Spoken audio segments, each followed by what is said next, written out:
اعوذ باللہ من الشیطان الرجیم بسم اللہ الرحمن الرحیم۔ آج ہم لوگ امام مسلم کے حالات زندگی کے بارے میں بات کریں گے۔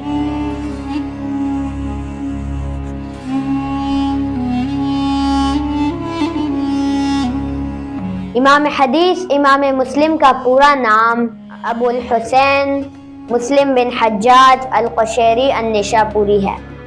آپ اسلامی تاریخ کے عظیم محدثین میں شامل ہوتے ہیں اور آپ کی کتاب صحیح مسلم کو قرآن مجید کے بعد مستند ترین کتب حدیث میں اہم مقام حاصل ہے۔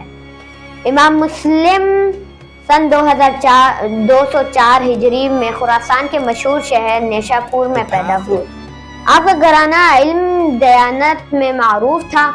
بچپن ہی سے علم حدیث سے غیر معمولی محبت تھی، چنانچہ کم عمری میں ہی حدیث یاد کرنا شروع کر دی اور اساتذہ سے روایت سننا شروع کر دی۔ امام مسلم نے علم کے حصول کے لیے دور دراز علاقوں کا سفر کیا۔ آپ نے حجاز، عراق، شام اور مصر کا رخ کیا تاکہ بڑے بڑے محدثین سے حدیث حاصل کر سکیں۔ آپ نے اپنے زمانے کے مشہور علماء سے علم حاصل کیا، جن میں عظیم محدث امام بخاری بھی شامل ہیں۔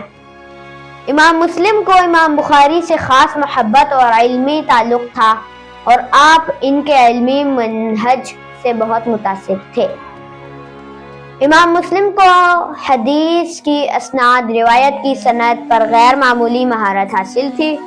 آپ روایات کی تحقیق میں نہایت سخت معیار رکھتے تھے۔ آپ کی خصوصیات میں شامل ہیں: روایت راویوں کی مکمل تحقیق، صحیح اور ضعیف حدیث میں واضح فرق کرتے تھے، سند اور متن دونوں کی باریک جانچ، علمی دیانت اور احتیاط کرتے تھے۔ اسی وجہ سے آپ کی کتاب صحیح مسلم کو پوری امت نے قبول کیا۔ امام مسلم نے لاکھوں احادیث میں سے انتہائی کڑی جانچ کے بعد اپنی کتاب صحیح مسلم مرتب کی۔ کہا جاتا ہے کہ آپ نے تقریباً 3 لاکھ احادیث سنی اور ان میں سے منتخب کی چند ہزار اپنی کتاب میں۔ صحیح مسلم کی نمایاں خصوصیات: احادیث کو بہترین ترتیب سے جمع کیا، ایک ہی حدیث کے مختلف سندیں 7 ترتیب دی، فقہی ابواب کے مطابق ترتیب دی، متن کی صحت پر خاص توجہ دی۔ اسی وجہ سے علماء صحیح بخاری کے بعد صحیح مسلم کو سب سے معتبر کتاب قرار دیتے ہیں۔ امام مسلم نہایت متواضع، عبادت گزار اور سادہ زندگی گزارنے والے انسان تھے۔